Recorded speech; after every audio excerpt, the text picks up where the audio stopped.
video on the risk register, I mentioned mitigation strategies or risk treatment plans, and I would like to discuss them in details now.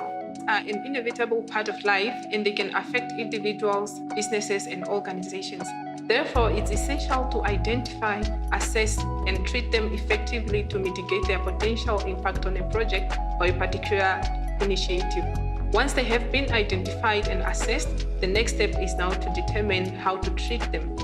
There are several ways to treat risks, including avoidance, reduction, sharing, and acceptance. Avoidance involves eliminating the risk entirely by taking steps to prevent it, and this is usually done when the risk involves a high probability impact for both financial loss and damage.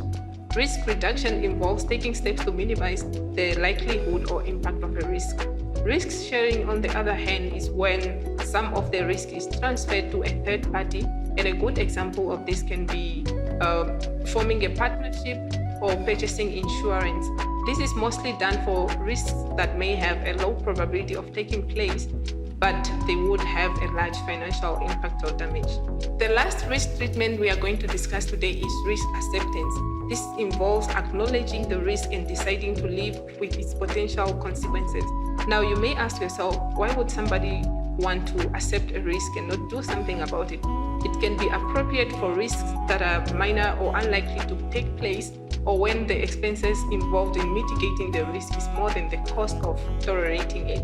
In conclusion, treating risks is an essential part of risk management. Once again, by identifying, assessing, and treating risks appropriately, individuals, businesses, and organizations can mitigate the potential impact of risks, reduce the costs, increase efficiency, and ensure successful completion of their projects and initiatives.